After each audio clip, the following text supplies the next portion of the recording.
In another video, I have shown you how to make one of my favorite non-rolling trims, tuck rib trim, while you're working on the project. Tuck rib trim can also be added after you've finished knitting the project, and that's what I'm going to show you today. I had this scarf finished and bound off before I realized that 3 columns of tuck rib would stop the roll, but 2 would not. My mistake was not bringing the tuck rib close enough to the central motif. So I'm going to show you how to fix that after the fact. Later in the movie, I'll also show you how to accomplish it as though it were an afterthought, but actually when it's planned. Sometimes it can actually be easier to work tuck rib manually after doing a chunk of knitting. In either case, we'll use a crochet hook or latch tool. But back to our first example. I'll bind off again when I finish correcting this issue. Now, here's the part we usually dread and try to avoid. I am purposely making that stitch ladder all the way down to the initial ribbing so that I can rework it. I do want to leave the initial ribbing, so I am getting careful at the last little bit, pulling it out row by row. Reworking the column of stitches as tuck rib is surprisingly easy. We'll slide behind one rung of the ladder we've created. Just ignore it. Catch the next rung with your tool or crochet hook and pull it through the stitch that's already on the hook. Start the column by putting the live stitch from the final row of the initial ribbing on the hook and proceed just as you see all the way up the column of stitches. It will make an absolutely identical column to the ones that we created as we were knitting. A latch tool is a little latch hook on a handle. It's actually a machine knitting tool, and any machine knitting supplier can get you one. I'm using one designed for a bulky machine, and since I'm using really bulky yarn, I could actually use a rug hook latch tool, which is a craft store item. A crochet hook will also do the job, but I find the latch tool a little bit easier because it can be difficult to tension this much fabric between your fingers as you would when actually crocheting. And the fact that the little latch closes on your stitch gives you a more positive control. However, either way is entirely workable. Here we're approaching the end and we want to return to the regular ribbing. So the same stitches that were involved in just ordinary knit one, purl one ribbing will be involved again. To change, all we do is start picking up every rung on the ladder rather than every other rung, looping one through the next just as we have been, but with no skipped ones. This project had 6 rows of knit one, purl one rib.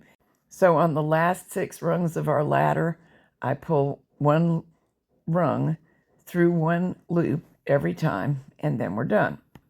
Now I just need to pull out the yarns that were holding the stitches and reuse the original bind off yarn to make one chain stitch through each of the live stitches at the top end of the project, and the scarf will be complete. I'll need to weave in ends, of course, but you really cannot tell that I went back and amended the scarf.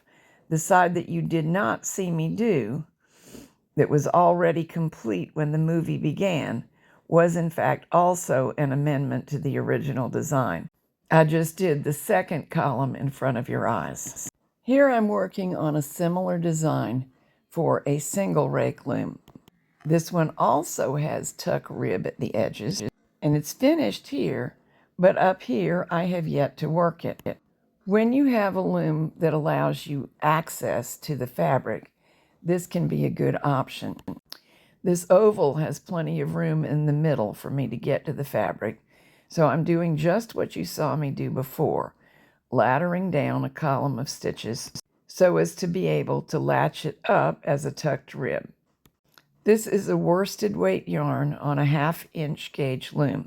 At this gauge, I recommend that you not leave more than 40 rows knitted before starting to ladder down. That's just because it makes so much fabric to handle at one time. I know that I'm going to ladder down every 3rd stitch in this case in order to reform them as tucked purl stitches. So you just saw me drop 2 at once which saves just a little time. One of them began to unravel on its own, but it's unlikely to get ahead of me and go farther than I want because there's no pressure on the fabric until I cause it. When working like this, at the top of each column of stitches, hang the final loop back on the original working peg, and then you can proceed with the project just as you were.